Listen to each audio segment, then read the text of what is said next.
I want to thank Pat for choosing the message. He always brings a fresh thought to it.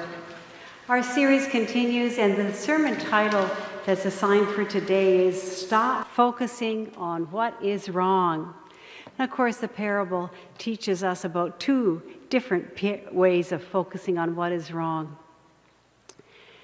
It's a good and poignant reminder. This week, on Wednesday, my little cavoodle named Minnesota died. Cavoodle, he was part King Charles Spaniel and part miniature poodle. I rescued him after he had been in a pet store for almost a year. I couldn't believe that he wasn't snapped up right away, because to me he was so cute, but he had been in a cage. And the problem was, you see, and although you can't tell, he had a flaw. Minnesota had something called unicorn toes.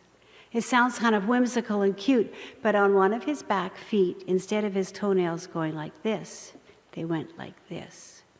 So whoever bought him would have to pay for surgery immediately if they wanted him to be comfortable. And I guess that's why nobody chose him. I guess dogs that were closer to perfect got chosen first, and he got left behind week after week, month after month. But he was perfect for me.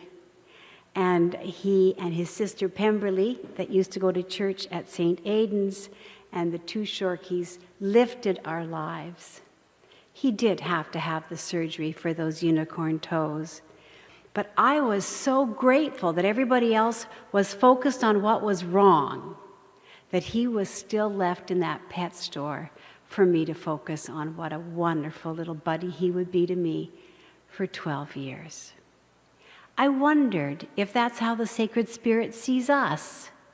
The rest of the world looks at us and goes, oh, unicorn toes. And the Sacred Spirit says, there's a wonderful spirit inside of that little guy. So I wanted to share his picture with you. Some of you have had dogs that were like him, that crawled right into your heart. He was one of them. And so what it means to us when we focus on what is wrong, what are the unintended consequences for us when what we see is the flaw, and focus, laser focused on the flaw. We can have unintended consequences, of course, because we're only hoping to get the very best. That's the consequence we're looking for. The perfect dog, the perfect partner, house, sweater, you name it. And that causes us to be extraordinarily wasteful. I can't even talk about the number of dogs that are lost every year because they're overbred. We won't go there. But let's talk about things like the sweaters and food, things I could talk about without losing my mascara. Because being perfectionists can cause us to be extraordinarily wasteful, impacting not just us. We don't just miss chances. We impact the environment, our world. There are piles of clothes, tons deep, in several different places in the third world that have been donated from the first world. Stained t-shirt, ripped jeans, ruined skirts, sent off because nobody knows where else to put them. It is a theological question for us. This is not social theory. This is, what does God hope we will live like? And as we try, often we fail, and then we review. Right? That's that wonderful thing about trying to be progressive. We try, review, evaluate. What did we do? What could we do better? Let's start over again. And as we try again, our hope and stretch, our faith, it gets bigger. We go to the corner, we go a little bit further, and over again. And that's where our confidence and our encouragement from the Sacred Spirit is so necessary, or else we'll just stop halfway down that street and say, well, I tried. One of the big ones, of course, when we focus on what is perfect, is what happens now in food waste. Food waste is such a cause of pollution, such a cause of starvation. But there are now great examples of people collecting imperfect fruit. They sell them frozen by the bag for your smoothies. They make them into different kinds of foods, imperfect foods that were garbaged before, as if there was somewhere else we could put them other than our planet, are being made into healthy food. And I know that there are some bakeries and grocery stores and even companies that send off those grocery boxes. I think they're just in the States still, but that every week or month you could get some, that you would be then given a recipe how to make this work even though it's bruised. Here in our hamper program, we are blessed by bakeries who will not keep anything on their shelf the second day, and it goes into the flow of abundance. A family gets bread and buns, and so it goes. Now, you remember our beautiful ladder, although I have to tell you that I'm told it holds more than 35 pounds, and if anybody wants to test it, I think that'd be a lot of fun, because we could all use a smile. But it used to be that we were coached kind of like you could tell how high up the ladder somebody was going by the kind of clothes they wore. You remember those days. And then you remember when they used to sell things like fur coats, that would mean that was someone at the top of the ladder. Now that person's constantly saying, I inherited this from my great aunt. I didn't buy this new. But there were other things, the clothes that as they went up the ladder, they just threw the old clothes down, didn't they? As if there was somewhere they were going to all be reborn. Same with older appliances, things that maybe could still work, but they weren't up to date. They weren't quite as Gucci as we wanted. So they got left at the bottom of the ladder as we made our way up.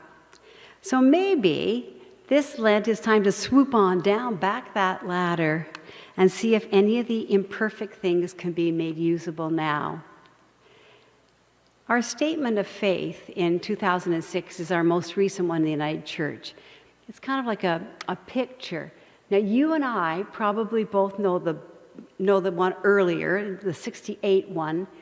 We are not alone, we live in God's world. We know that one. It's so easily memorized and so succinct. But the new one's called A Song of Faith. And this is how it begins, God is holy mystery, beyond complete knowledge, above perfect description, yet in love, the one eternal God seeks relationship. So God creates the universe, and with it, the possibility of being and relating. God tends the universe, mending the broken and reconciling the estranged. God enlivens the universe, guiding all things towards harmony with their source. Grateful for God's loving action, we cannot keep from singing. That's the opening paragraph. God mends the broken. Which brings us to yesterday. Just yesterday, we were part of a holy activity of our first ever repair cafe.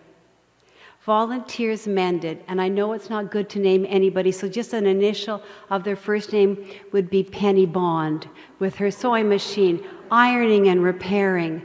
Emily McDonald making jewelry new. Barry Ralston repairing a lamp. Zach working on electronics, etc. And it was full and busy all day long. Our neighborhood came to the First Repair Cafe. And the reason why it was holy is they were recycling things that didn't have to go into the landfill. Don't you love that phrase, landfill? As if there's a hole in the land that just needs to be evened off. It's not like garbage creating mountains, but that's another day. So we want to thank Zachary and Joan in absentia, and the North Park, Sarah and her daughter Fiona, and everyone who was there making it such a wonderful, warm community event. God mending the universe. It's a very important thing for us. I think we grew up in a time where we imagined God would go shopping for new all the time.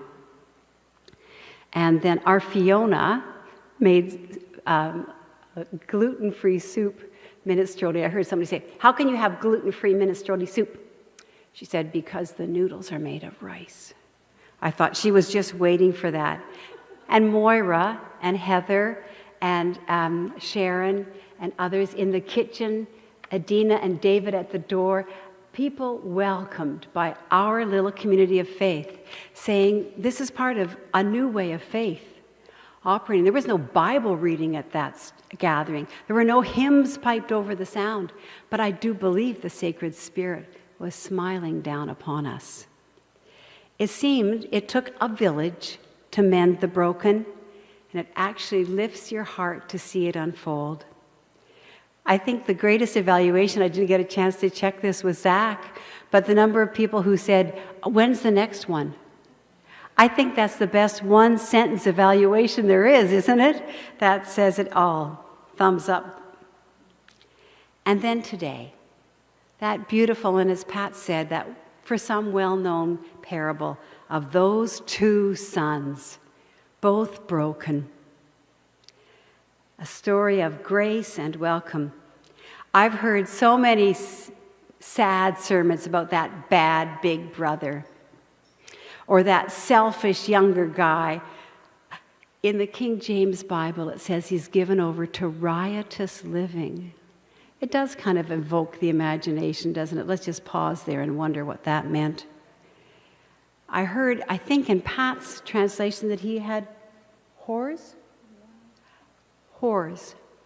One time, just this tangential, but one time in Saskatchewan, I preached on the whore of Babylon. I thought it was quite bold.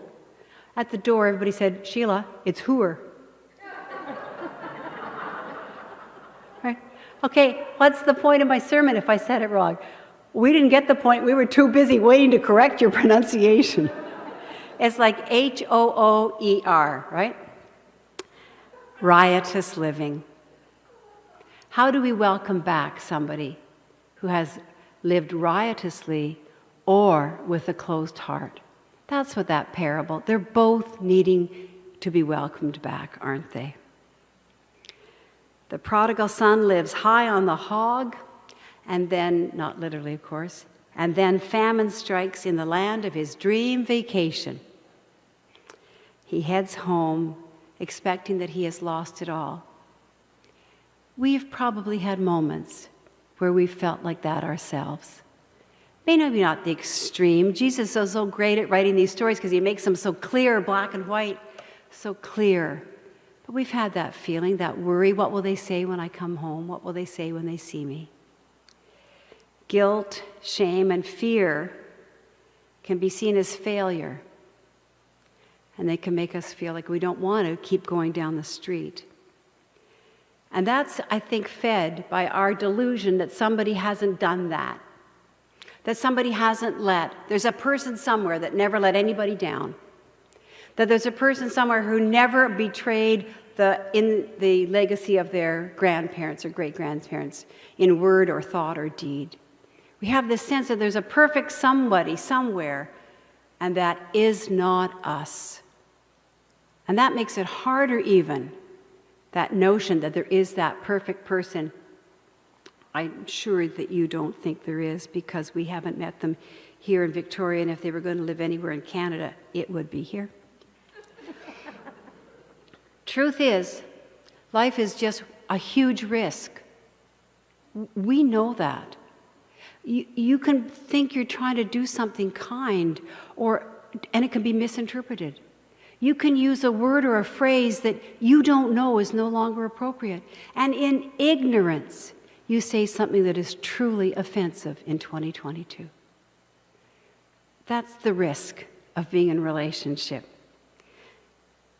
But each day that we hold on to the fact that in spite of that risk, what we're going to try to do is just be good enough. Just be good enough.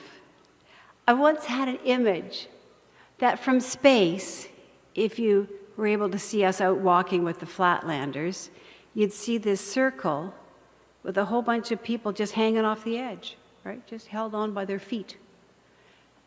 I thought that was kind of a whimsical notion. And so I wanted to read it a little bit more about that. This is the book the series is based on. Kate Bowler's book, Good Enough. And her subtitle is 40-ish Devotions. I'm reading from page 124. She's talking about Jesus. He was looking into the eyes of those who felt like the misfits, and then used the everyday experiences of weeping, hungering, thirsting, suffering as a badge of belonging. The left out will be welcomed with a warm embrace. The forgotten will not just be remembered, but honored. The ones who don't have it all together are exactly who God is inviting into the kingdom. In fact, the whole kingdom belongs to the ones on the edges. This is the upside-down kingdom, directly available to those of us who don't have it all together. Sometimes, the only thing that's possible is to bless life's every present moment, even and especially the hard ones. Blessings in those moments fall like a summer rain over the driest times and places in our lives. And although a blessing seems counterintuitive in moments of grief and sorrow, that's when you need to be reminded of the presence of God most, the God whose kingdom is available to all of us. The world is a bit strange from here, upside down, but maybe that's how it's supposed to be, with our feet rooted in heaven. Amen.